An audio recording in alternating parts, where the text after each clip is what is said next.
Olá amigos, bem-vindos à aula 15, professor Alves aqui, rumo à aprovação em IAGS-SAD.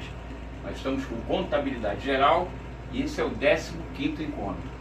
O nosso roteiro já está esgotado, a gente está em demonstrações financeiras, como eu disse na aula anterior, serão mais duas aulas, né? Então essa é a segunda e teremos mais uma.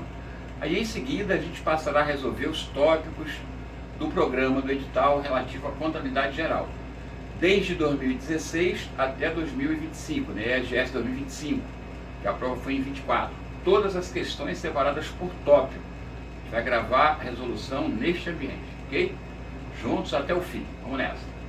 Então, a gente viu na aula anterior, demonstração de resultado.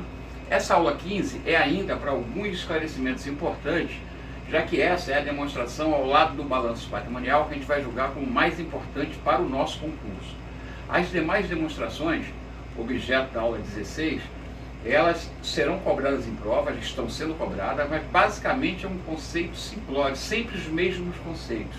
Não há um aprofundamento, até porque o espectro das demonstrações, das demais, é um pouco mais limitado, né? Um pouco mais objetivo. Então, as questões são muito mais simples.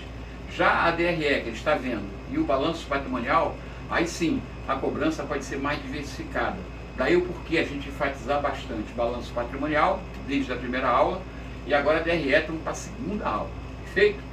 Então na aula 14 nós vimos que a DRE, ela está prevista, né, lá no artigo 187 da Lei 640476, e a gente dividiu em três partes importantes, que a gente tem que memorizar, não apenas, né, qual o resultado parcial que ela cobra, ou que a lei determina que a gente exponha, que a gente demonstre, como também, a partir de agora, a gente vai ver as contas contábeis mais usuais, que esse é o foco do IAGS, né? Mais focado em conta. Quais as contas que estão, por exemplo, afetas à apuração do lucro bruto, quais as contas mais afetas ao lucro operacional ou prejuízo operacional, e por fim o lucro líquido. Então, esse é o objetivo, tá? A gente já viu na aula anterior a forma como é colocada, né? A parte inicial a gente chamou de cabeça, a parte principal, o início dela, onde tem a receita bruta de vendas, ou receita de serviço, as deduções e abatimentos, para chegar à receita operacional líquida ou venda líquida, depois o custo operacional, que no nosso caso será mais o custo da mercadoria vendida ou o custo do serviço prestado. É muito improvável que cobre custo do produto vendido, que seria aqui também, né, se a empresa fosse industrial. Então, o nosso foco maior é o custo da mercadoria vendida ou o custo do serviço prestado, como custo operacional. E a gente chega assim ao lucro bruto. Pois bem, na parte do meio, né, o meio da DRE, a partir do lucro bruto, a gente tem essas despesas e receita para chegar ao lucro ou prejuízo operacional. Então, nós vimos, são despesas de vendas, despesas financeiras deduzidas das receitas financeiras, não podemos esquecer, despesas gerais e administrativas e outras despesas operacionais. Chegando então ao lucro operacional ou lucro operacional líquido. Depois dele teremos outras receitas, nós falamos, são receitas não operacionais, mas que a lei não chama mais de não operacionais, apenas outras receitas. Basicamente seriam os ganhos com ativo ou perda de ativo. Seria o exemplo mais clássico, tá? Outras receitas seriam ganhos do ativo, outras despesas, perdas do ativo. Perfeito? A gente vai ver isso um pouco mais à frente. E por fim, as participações do resultado, ou seja, primeiro o governo participa com a provisão da contribuição social e imposto de renda, depois participações que possam existir, principalmente SA. Óbvio que a empresa limitada não terá isso, beleza? Será muito mais simples. Daí porque nosso foco, o nosso concurso e empresas de pequeno e médio porte não vão ter muito essas participações, tá? Apenas do governo. Mas debênture é um título de crédito que é emitido por SA, observe, é só para SA, que dá direito ao seu detentor de ter participação no lucro. Empregado, administrador podem ter participação no lucro, outras partes beneficiárias, enfim. Essas são as participações que não são comuns e também não são comuns no nosso concurso, mas não custa nada a gente saber. E ao final, então, do lucro operacional, abatendo essas participações, eu chego no lucro líquido. E agora, na aula anterior não frisei, vou frisar bastante. Ó. Esse lucro líquido já caiu em prova. Ele é, inclusive, demonstrado por ação do capital. Ou seja, a gente apurou o lucro líquido e divide pelo número de ações, para ver quanto será o lucro líquido por ação do capital. Já foi questão de prova de IGS, perfeito? Não lembro o ano, mas com certeza. Então se ligue, essa informação estava aqui, eu só não destaquei, estou destacando agora. Então no final da demonstração do resultado é o lucro líquido, perfeito? E a última linha é o lucro líquido por ação do capital, perfeito? Para mostrar quanto cada acionista tem em relação a esse lucro líquido. Muito bem, agora vamos voltar ao topo para ver as principais contas, vamos enfatizar as contas contábeis. O resultado bruto, como eu disse, ele é o início, é a cabeça da DRE, né? Vai até o lucro bruto. Então todas as receitas e despesas aqui se resumem em duas, basicamente, né? A receita de vendas, ou vendas brutas, né? E o custo da mercadoria vendida, ou o custo do serviço prestado. São os dois principais. Só que existem deduções de vendas, que como são devedoras, a gente vai chamar de despesa também, notaram? Embora não seja em essência despesa, concordam? Mas como reduz em receita, a gente vai chamar de considerar como despesa, porque são todas devedoras, as deduções. E quem são elas? Aí sim, deduções de venda podem ser desconto incondicional concedido, que eu frisei bastante na aula anterior, é o famoso desconto comercial. Ele é diferente do desconto concedido, tá? A palavra incondicional aí no meio muda tudo. Incondicional significa que é um desconto, pode ser chamado desconto comercial. Por quê? Porque ele é dado no ato da venda, sem nenhum motivo aparente, coisas de comércio. Simplesmente o cara dá o desconto na hora, sem nenhum motivo aparente, para manter a venda. Então esse desconto é chamado desconto incondicional concedido. Não confundamos com o desconto concedido que é financeiro. Eu dou um desconto porque o cara me pagou antes uma duplicata, ou me pagou antes um direito qualquer que eu tivesse, antes do prazo. Por isso eu dei um desconto para ele, esse é um desconto financeiro. Aí não ficaria aqui, ficaria lá no corpo, em despesas financeiras, ok? Bom, abatimento sobre venda, óbvio, vai abater, né? Se eu registrar essa conta, abatimento sobre venda, então ela vai abater. Como é que seria o registro? Quando eu vendi, eu fiz caixa, débito, venda, crédito. Aí vamos supor que eu dei um abatimento de, sei lá, 10%. Por que eu dei esse abatimento? Para manter a venda, né? Eu tive que dar esse desconto para manter a venda. Observa, o desconto incondicional é no ato da venda, eu dei o desconto para ter a venda. O abatimento é depois. Teoricamente eu entreguei a mercadoria e por tinha algum defeito, algum problema que tinha, para manter a venda eu dei mais um abatimento. Tranquilo? Muito bem. Tem ainda a venda anulada, desistiu da venda, eu vendi 10 unidades, o cara desistiu. Eu tenho que cancelar, então se eu fiz caixa à venda, eu faço o contrário, venda anulada à caixa, tá? Ah, não pode fazer só venda à caixa? Pode, mas é bom destacar na conta própria, venda anulada, para saber até uma questão de gerência, né? Para saber no período qual foi a quantidade de vendas que foram anuladas. Então note, eu poderia fazer simplesmente caixa vendas, pela venda. Ok, eu vou colocar aqui para você enxergar. Eu fiz assim, ó, caixa, debitei caixa a vendas. Minha venda tal 100. Beleza. Isso foi por razão, né? Foi por razão aqui, ó. Caixa. Tinha um saldo qualquer aqui no caixa. E aqui a conta vendas. Aí eu vou transcrever aqui, ó. Eu vou debitar caixa pelo valor da venda, 100, ó. E vou creditar a venda, 100. Beleza, esse é o fato 1. Agora, se houve uma anulação de venda, por exemplo, a venda foi totalmente anulada, então eu poderia colocar assim, ó, vendas a caixa. Colocaria o histórico aqui 100. Tá? Poderia fazer isso, tá? Se eu fizesse isso, aqui eu colocaria no caixa, né? Crédito 100, ou seja, saindo o valor que entrou, e botaria o débito aqui em venda, anulando a venda, tá? Você está se perguntando, então por que não faz assim? Porque em termos de gerência, administração de negócio, as informações mais analíticas ou mais específicas ajudam na tomada de decisões. Então talvez seja interessante, no plano de conta, tudo depende do plano de conta, em vez de eu colocar vendas aqui cancelando, eu tivesse uma conta lá prevista como vendas anuladas. Seria uma outra conta, notaram? Então, nesse caso aqui, o lançamento ficaria assim, no razão. Eu creditaria o caixa, né, porque está saindo do caixa, eu estou devolvendo, né, anulei, então credito 2 aqui, mas não debito venda, porque eu criei a conta, ou existe a previsão da conta, vendas anuladas. Vendas anuladas. Beleza. Aí o débito é aqui, ó, valor de 100. Então, note, na prática dá no mesmo. Por quê? Porque se eu pegar a venda e tirar o abatimento dela, né, anula. Venda menos venda anulada, que é o caso aqui, né? Da venda eu deduzo a venda anulada, zerou a venda. O efeito é o mesmo. Qual a diferença de eu usar essa conta venda anulada? É o efeito, como eu disse, né, de melhor informar. Porque se eu fizesse direto em vendas, não teria venda nenhuma.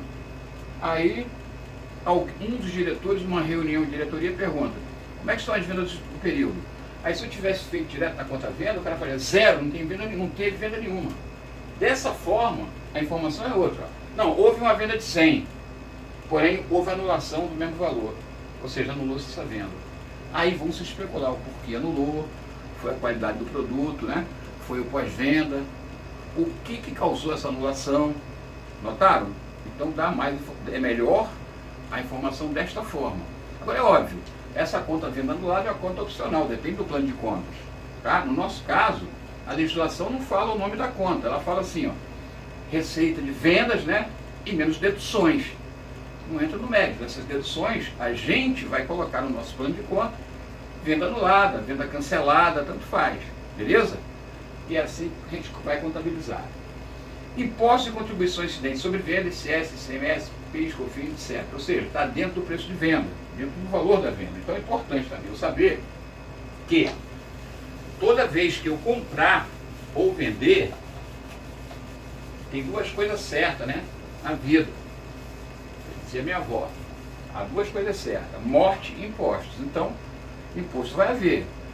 Nesse caso aqui, ó, quando eu vender mercadoria, caixa vendas, vamos pegar esse mesmo caso aqui, ó, de 100. Vou botar aqui, ó, caixa a venda.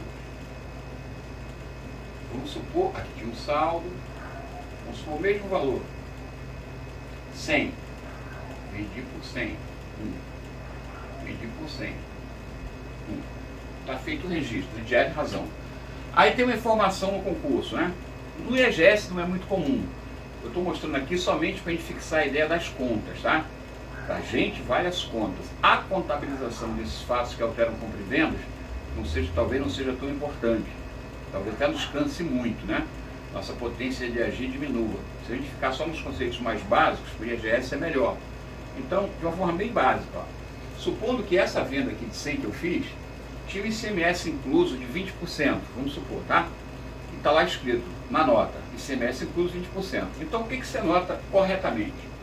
Vamos colocar isso aqui na forma de... Vamos colocar isso aqui na forma de balanço, para ficar mais fácil aí da visualização. Vamos supor que aqui seja o balanço, tá? Balanço ativo, passivo e o PL. O PL tem a conta lá, capital, etc e tal, tá lá. A minha venda eu sei que não fica aqui, né? Já aprendi, mas o efeito é aqui, né? Beleza.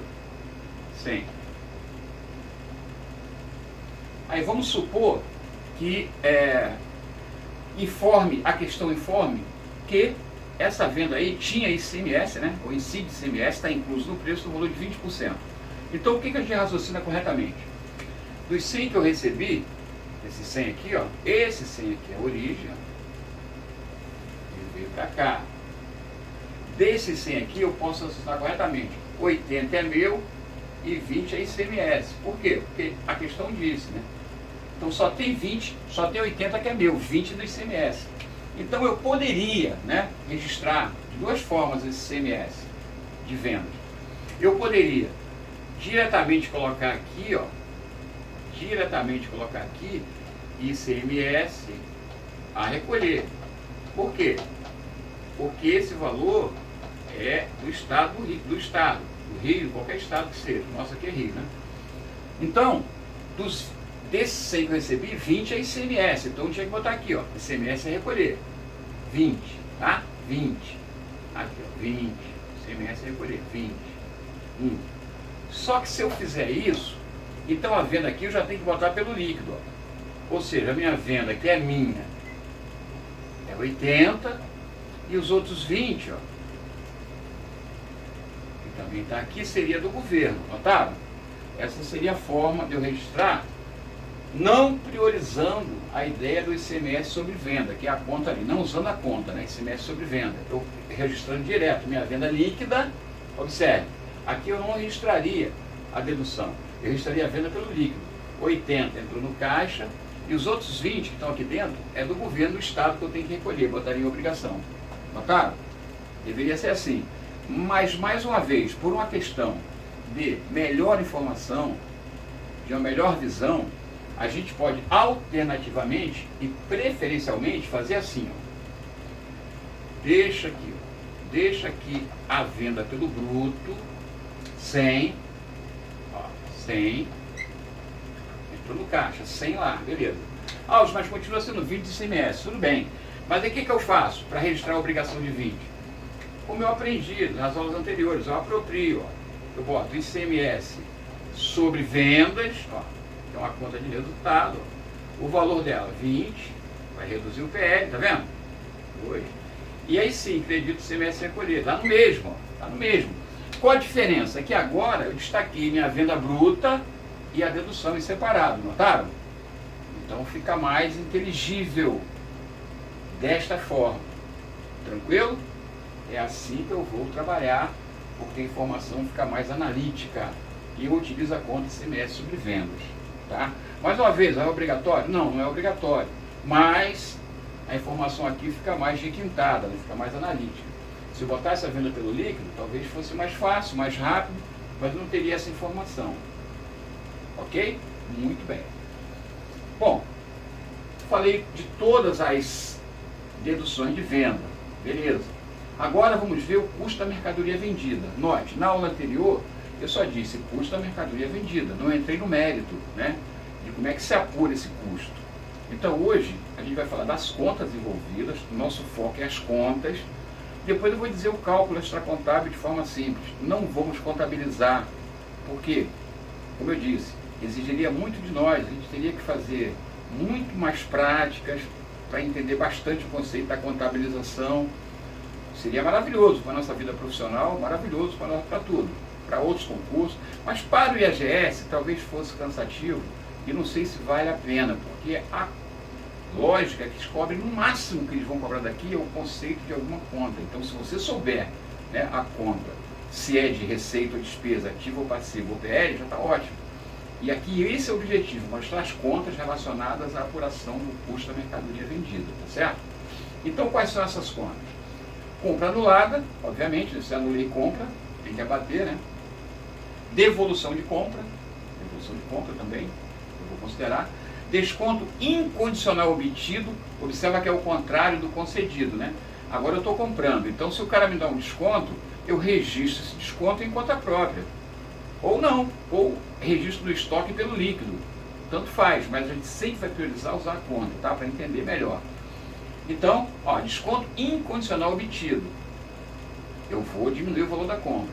Frete seguro sobre compra. Esse vai aumentar o valor da compra, tá? O frete é custo. O frete é custo. Ou seja, se eu comprei a mercadoria por 100 e tive um frete de 10, então eu registro o custo da mercadoria por 110. Tá? Entra no meu estoque quanto? 110. Essa é a ideia. Beleza?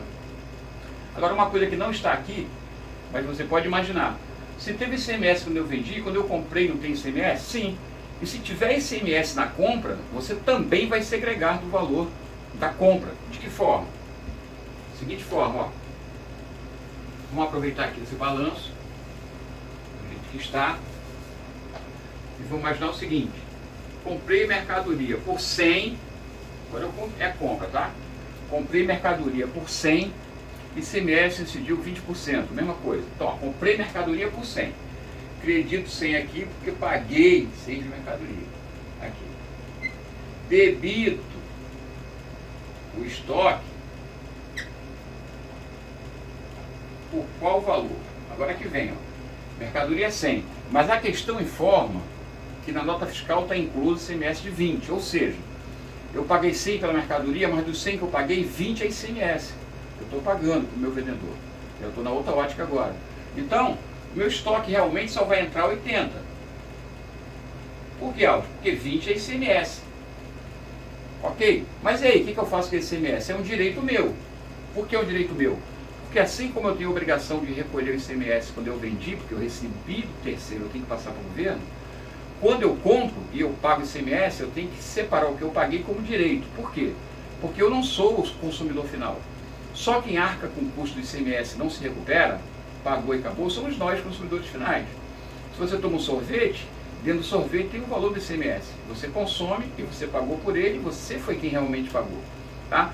Então, na fase da cadeia produtiva e de comercialização, o ICMS vai passando de responsabilidades até chegar no consumidor final. Aí sim, essa é a ideia. Então, sem maiores delongas, que não é nosso objetivo, mas então você agregaria o valor do ICMS e botaria aqui, ó, 20.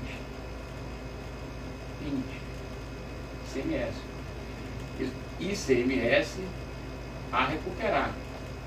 Viu por que é importante saber isso aqui? Para você saber que essa conta de ICMS a recuperar é uma conta que representa direito. É direito? Sim. Por quê? Porque eu não tinha que pagar ICMS agora. Quem tem que pagar é o consumidor final. Eu paguei, então eu guardo como direito meu contra quem? Contra o governo do Estado, porque esse imposto é do governo do Estado, tá? ICMS é estadual. É direito meu. Fica aqui, até quando? Até quando eu vender essa mercadoria e eu receber o ICMS da venda, aí eu compenso com esse que eu paguei, né? Eu faço o encontro, aí eu vejo. Vai dar diferença, obviamente, para eu pagar, porque quando eu comprei, paguei um valor. Quando eu vender essa mercadoria, eu vender mais caro. E como o percentual de incidência é o mesmo, obviamente que eu vou ter o quê? Que recolher alguma coisa do governo. Mas eu vou recolher alguma coisa que me pagaram, vou compensar o meu e recolher. Na verdade, quem pagou foi o cara depois de mim. Notaram? Eu me recuperei. Vou dar aquele mesmo exemplo, ó. Esse mesmo exemplo aqui. Eu paguei 20, separei como direito meu 20. Se eu vender agora esse estoque aqui, por exemplo, por 200, o ICMS 20% vai ser 40. Então o ICMS a recolher aqui seria 40. Mas como eu tenho 20 aqui, ó, para recuperar eu só vou recolher 20. E quem pagou esses 20 a mais? Foi o cara para quem eu vendi. Notaram? Então o ICMS há uma compensação de valores. Essa é a ideia.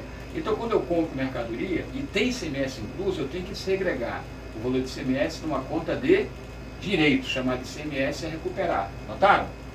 Por que é importante saber as contas? Então não está aqui, mas você registra aí. Registra no material da discussão do vídeo também. O ICMS a recuperar é um direito da empresa contra o governo do Estado. Por quê? Porque ele pagou ICMS numa mercadoria, ele pagou ICMS incluso no preço da mercadoria que ele adquiriu, e esse valor do ICMS ele não tinha que pagar porque não vai consumir, ele vai revender a mercadoria. Então quando ele revender a mercadoria, ele vai receber também de terceiros o valor, o ICMS incluso, então ele compensa. Ele recebeu com o valor que ele pagou. Tá? É nessa ótica. Perfeito? Então a conta ICMS a recuperar, ela representa um direito da empresa contra o governo do Estado, fica no ativo circulante. Tranquilo? Beleza. E o frete seguro sob compra? Bom, se eu registrar em conta própria, eu registro frete seguro sob compra a caixa, porque eu paguei o frete. Mas no final do período eu tenho que ajustar, eu tenho que pegar esse frete e somar ao valor do estoque. Tá? Se eu tiver compra anulada, eu tenho que diminuir do valor do estoque. Se eu tiver desconto incondicional obtido, eu tenho que diminuir. Nessa lógica, tá?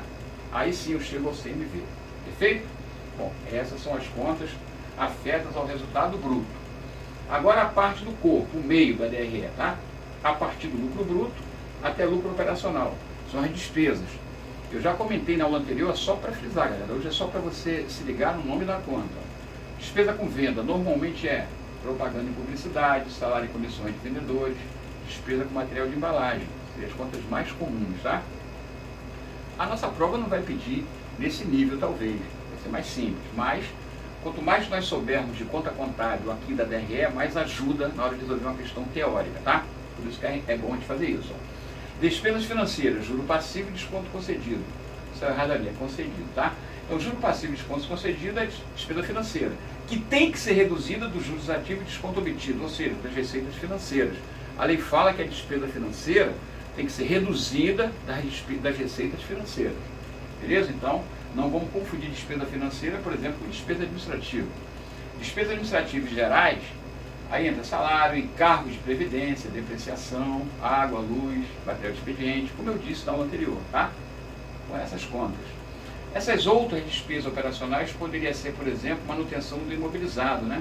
Que você não incorpora. Por exemplo, você teve um gasto no imobilizado, para manter ele funcionando, uma máquina, um equipamento, e esse gasto não se incorpora, ou seja, não virou um ativo. Então a despesa é operacional, é um outro tipo de despesa.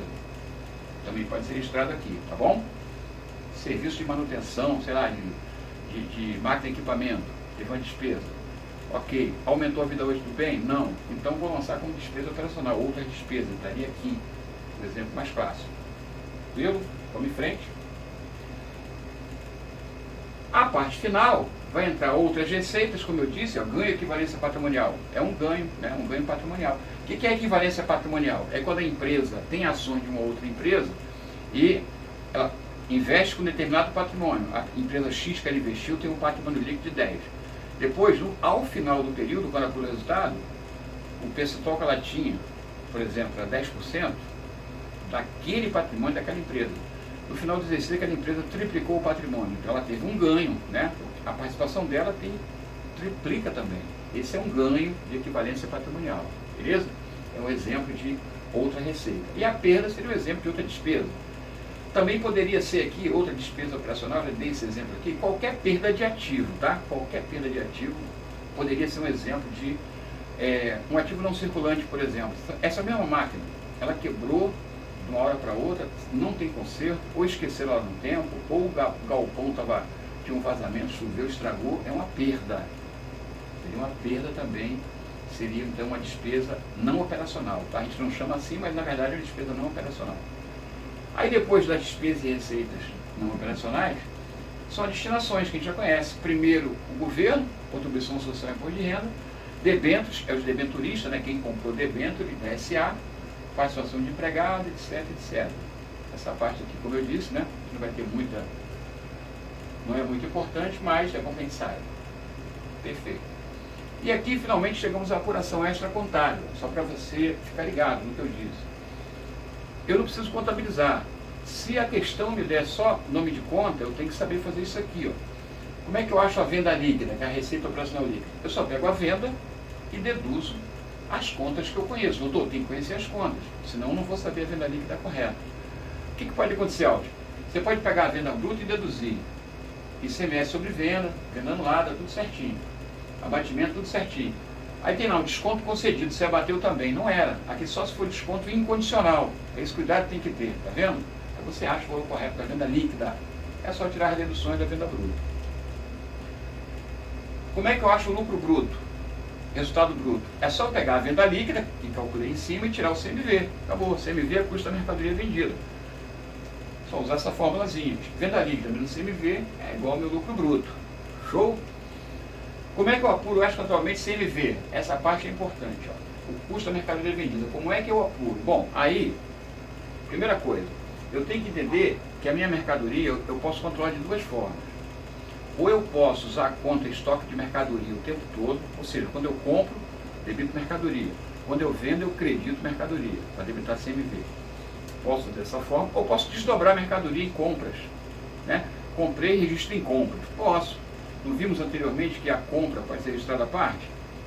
Então eu posso lançar em compra ou em mercadoria, mas não importa. No final do período, ao final do período, melhor dizendo, eu tenho que saber dessas compras que eu registrei como compra, que é uma conta de resultado, a compra é conta de resultado. Dessa compra, quanto saiu por venda? Quanto não saiu para ficar em estoque? Notaram? Eu tenho que fazer esses ajustes.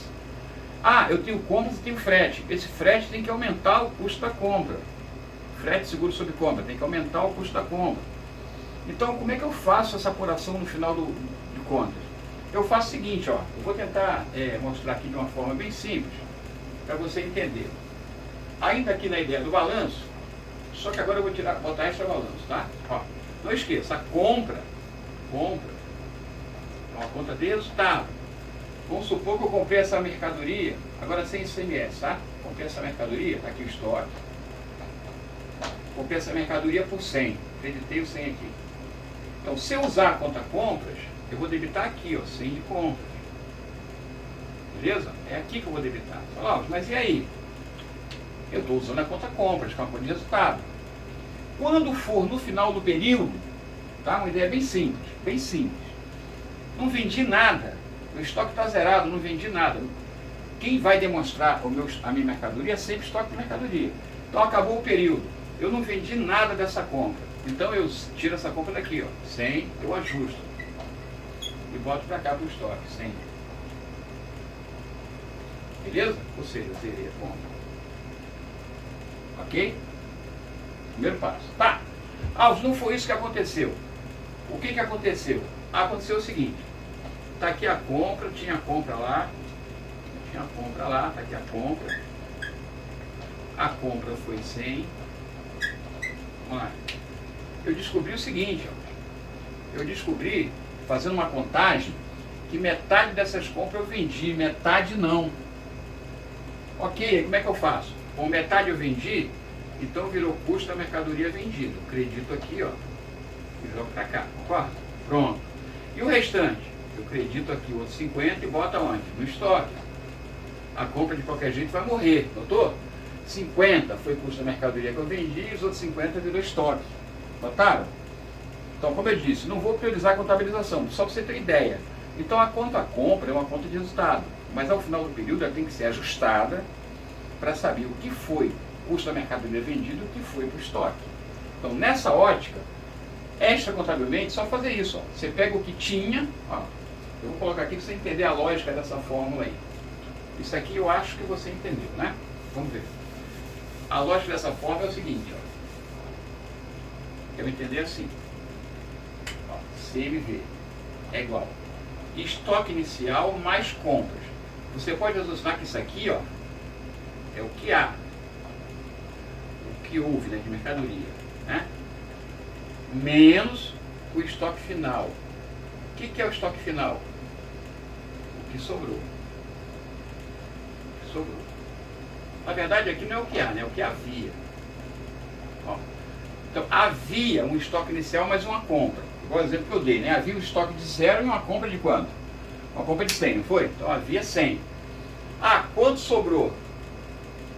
Pelo nosso exemplo anterior, sobrou 50. O que eu fiz? Joguei para o estoque, não foi? Joguei para o estoque. Então, o que sobrou vai ficar no estoque.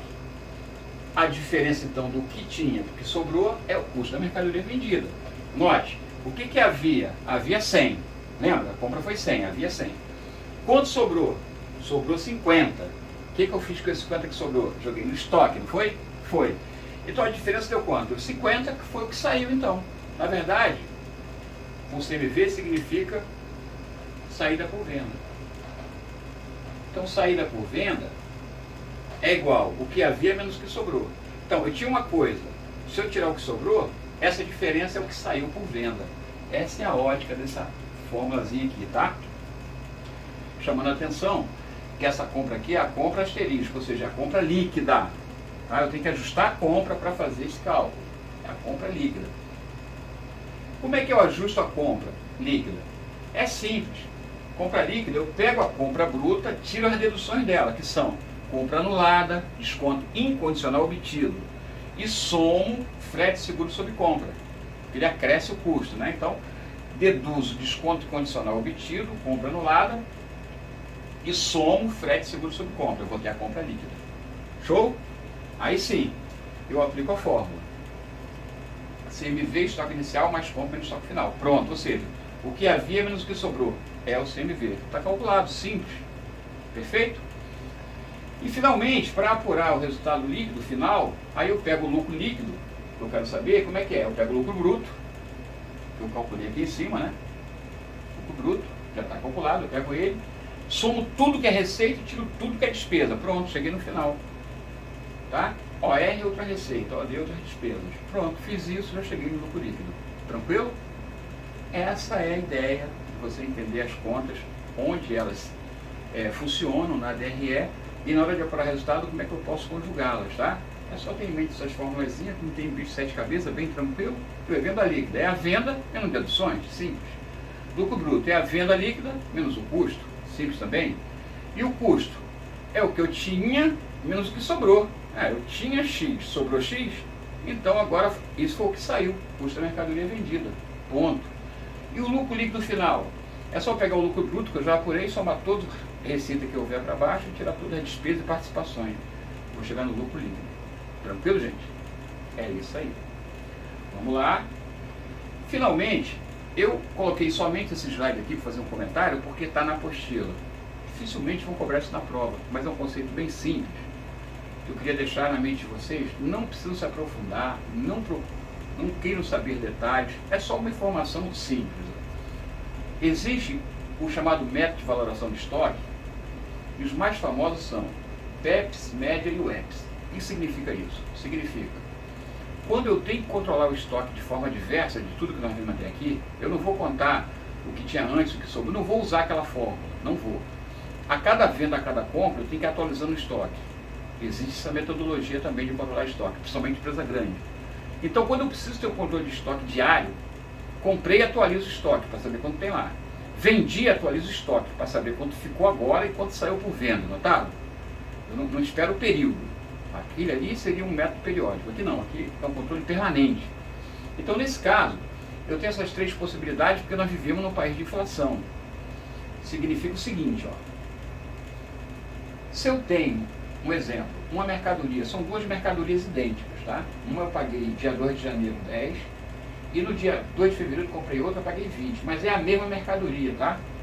Isso aqui, ó, é manga e manga, cadeira e cadeira, cadeira igualzinha, uma cadeira igualzinha, R$10, uma cadeira igualzinha, R$20.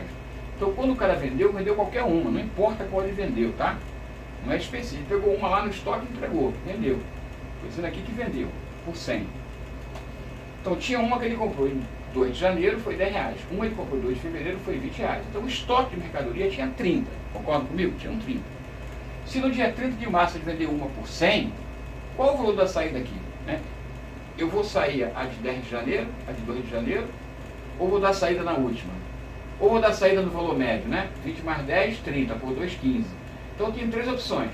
Ou eu dou saída nas primeiras compras, ou dou saída no valor médio, ou dou saída na última compra. É só isso que eu quero passar para vocês.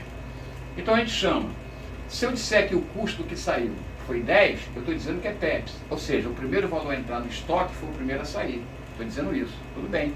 Então o estoque final vai ficar valendo 20, concorda? Beleza. Então se eu chamei o custo de 10, o lucro seria 90, que eu vendi por 100, notaram? Ah não, Alves, eu não quero fazer isso não, eu quero fazer a média. Eu vou dizer que eu tenho 2 unidades lá, 30, a média é 15, então eu vou dar saída em 15, que é o valor médio, beleza. Se eu disser que é 15, eu estou usando o método médio, ou média ponderada, tá? Estou usando o método da média ponderada. Aí, eu sei que saiu 15 porque é a média, é o valor médio. Nesse caso, 100 menos 15, o lucro seria 85. Notaram como muda? A minha opção faz mudar o resultado? Ah não, eu quero dizer que o que saiu foi a última compra. A última compra que eu fiz me custou 20. Ela que vai sair. Então, ok, se saiu 20, então eu estou usando o método EPS, ou seja, o último a entrar em estoque foi o primeiro a sair, tá? O último a entrar, o primeiro a sair. Se eu fiz isso, então, meu lucro foi 80, que eu vendi por 100. Aí teria toda uma conjectura sobre isso aí, eu poderia falar meia hora, como eu disse, não é o foco, só vou finalizar dizendo o seguinte. A legislação diz o que a respeito disso. Note na ótica do governo agora. Para o governo, qual seria seu melhor lucro aqui? Seria o primeiro, usando PEPS. É bom para o governo? É, porque vai tributar mais, né? O tributo vai ser maior. O governo não quer que seja o EPS. Por quê? O EPS, seu lucro é menor. Então o imposto vai ser menor. Então o EPS é proibido. O EPS não pode. Você pode usar gerencialmente, mas para efeito de imposto de renda, a legislação do imposto de renda e a lei das SAs, a gente não vai usar o EPS por causa disso, né? Então a solução seria média ou PEPS, de acordo com a legislação. E finalmente, para atender a lei das SAs e a lei de legislação do imposto de renda, é determinado que se use o médio. Então, uma pergunta solta na prova. Método de valoração de estoque aceito pela legislação? É a média, ou método médio, tá? É o que é aceito. O PEPS pode ser, o EPS é proibido pela legislação do imposto de renda. Então, a informação que eu estou dando a mais uma vez, não é para você ficar, eu quero saber mais sobre isso. Não, é só informação simples, tá? E vai contribuir muito pouco para o nosso CGS. É só para você entender que existe uma outra forma de controlar estoque, que não é usando compra, nem de forma periódica, como nós fizemos, que deve cair em concurso. Tem a forma de inventário permanente. E quando isso ocorre, inventário permanente, principalmente, nos dois casos ocorrem. Mas aqui é mais fácil você enxergar que eu preciso usar uma metodologia, né? Eu tenho que ter um método para valorar. Eu tenho que optar, tirar o valor do estoque mais antigo ou mais novo. E já sei que pela legislação do imposto de renda e SA, é melhor que eu use o método médio, tá certo? Valor médio de estoque. Show? Essa era a informação só que eu queria dar, porque está na apostila, tá? Ah, isso é essencial? Não, não é essencial, mas é uma informação importante. Por fim, uma questãozinha aqui para a gente fechar, está no material, tá? Está no nosso material na descrição do vídeo. Observa, óbvio, gente, que no IEGS nunca cairia uma questão assim, né? Por quê?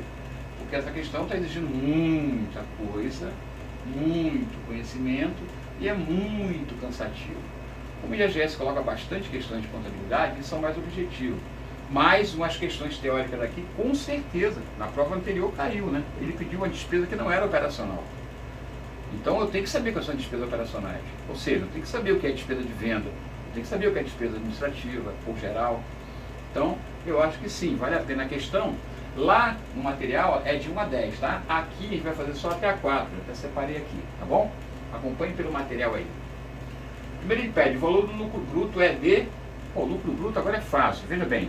Extracontabilmente, acabamos de ver. O lucro bruto é venda líquida. Então eu tenho que pegar a venda e tirar as deduções, primeira coisa. Aí eu vou ver se tem aqui, ó. Procurando. Ó, receita de serviço, 16. É a principal. Ó, imposto sobre serviço, está dentro do valor, né? Já tiro. 16 menos 2, 14. Beleza. Tem mais alguma dedução? Não. Então eu vou para o custo. Ó, custo de serviço prestado. Pronto, 14 menos 3, 700. 10, 300. Acabei de bola. Simples assim. Ok? Veja, quando você conhece a conta, que representa, né, a receita operacional bruta, ou a receita bruta de venda, que é a receita de venda ou a receita de serviço, e sabe as deduções, impostos e taxas que estão inclusos, cuidado, hein? Não é qualquer imposto e taxa, não. São só os que eu mencionei lá. ISS, ICMS, PIS, COFINS. Porque tem tributos federais, IPTU que você paga, que não tem nada a ver aqui. Não é sobre venda, tá? IPTU é sobre patrimônio. Beleza? Imposto de renda sobre a renda. Aqui são os impostos incidentes sobre vendas. É ICMS, ISS, PIS, COFINS. Bom registrar isso, né? Muito bem. A segunda ele pede despesa administrativa. Note bem, a despesa administrativa, barra geral, é mais fácil. Por quê? Porque é só você separar o que é venda, que é mais tranquilo, e financeira, o resto é administrativo. Então, ó, eu tenho aqui, vamos lá, vamos começar. Reserva EPL, blá, blá, blá, blá, blá, salários, ó, administração, aluguéis, administração, água e luz, administração, encargos sociais, administração. Só não é juro pago e desconto obtido. Por quê? Juro pago é despesa financeira e desconto obtido é receita financeira. Os demais são, né? Então, aluguel, salário, água e luz, encargos sociais, eu somei, vamos ver quanto dá, 3.600, 4.400, 4.600, 5.100. Facílimo. 5.100 letra A. Fácil, não é não? Muito fácil. 3. O lucro operacional líquido e o lucro operacional... E o lucro líquido, perdão. É o lucro operacional, ou o lucro operacional líquido, e o lucro líquido. São quanto? Aí fica fácil, ó. Eu já sei quanto é o lucro bruto, que é 10.300. Eu já sei quanto é a despesa administrativa, que é 5.100. Só vou tirar, né? 10.300 menos 5.100 vai ficar 5.200. É isso? Só tirar. Beleza. Agora fica faltando o quê? 5.200. O que fica faltando? Na despesa que eu tirei, não tinha as financeiras. Eu tiro, ó, 300 de juro pago menos 100 de desconto obtido, 200. 5.200 menos 200, 5. Pronto. Lucro operacional, 5.000. Facílimo. Ah, e o lucro líquido? É o mesmo 5. Por quê? Porque para ter mais alguma coisa para bater, teria que ter provisão para imposto de renda, não tem. Participação de empregado, não tem. Outras despesas não operacionais, como perda de ativo, não tem. Observaram? Então posso asseverar que é 5.000 e 5.000. Show? Bacana. E para finalizar, as despesas operacionais da empresa podem ser despesa administrativa, despesa com venda e despesa financeira líquida. Ou seja, a despesa financeira menos receita financeira. Artigo 87 da Lei 6.404. Assim, o valor da despesa financeira é, note bem, essa questão aqui caberia até um recurso. Por quê? A despesa financeira aqui, ó, juro pago, 300. E o desconto obtido, 100, a despesa financeira líquida é 200. Perfeito? Bem de bola, né? A líquida. Mas ele fala só a despesa financeira. Aí fica aquela. Tem respaldo para os dois. Tá? O gabarito oficial no nosso material foi letra B. Mas se você marcou A, fique certo que num concurso oficial a gente poderia recorrer. porque aqui ele não falou, observa que ele não falou de despesa financeira líquida. Ele deu a ideia que a despesa financeira tem que ser líquida, mas não disse se a despesa financeira que ele quer aqui é a líquida. Notado? É claro que a gente subentende que ele deve querer a líquida, até porque a legislação fala. Eu não sei se está aqui, acho que está aqui, vamos lá, rapidinho, só para um minuto. Aqui, dá para a gente ver aqui, ó, que quando ele fala a despesa com venda, ó, a despesa financeira deduzida das receitas, ou seja, na própria lei dá a ideia que a despesa financeira tem que ser líquida, né? Quando se fala de despesa financeira, ele induz a gente a pensar que a despesa financeira já tem que estar deduzida da receita, ele quer já o resultado dela líquida. Então, por essa interpretação, nós marcamos e mantivemos o gabarito como letra B de bola, que é o 300, que é a despesa financeira, menos a receita. Mas se você marcou letra A, despesa financeira 300, caberia recurso, tá?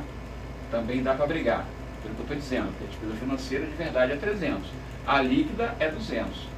Como a lei fala que a despesa financeira tem que estar deduzida, a gente colocou o gabarito B de bola, tá? Se você marcou A, fique tranquilo, está dentro da ideia.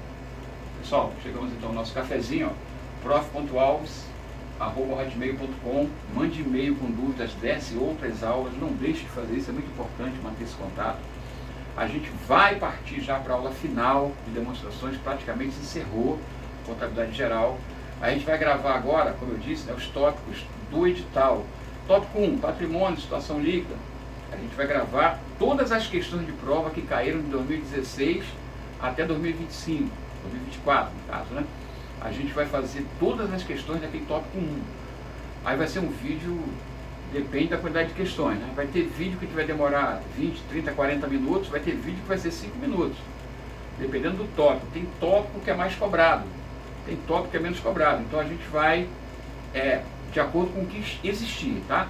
Já estão separadas as questões, formatadas, prontas para a gente gravar. É só a gente encerrar essa gravação aqui e iniciar as gravações das questões de prova, tá bom? Forte abraço a todos, não esqueçam de se inscrever no canal, eu estou sentindo falta disso, pedir para os colegas se inscreverem no canal para circular para mais pessoas. A gente precisa que o YouTube entenda que é relevante para que ele dissemine mais, né? Crie mais facilidades para a gente, tá? Dê o joinha lá, se inscreva no canal, ative o sininho, forte abraço, até a próxima.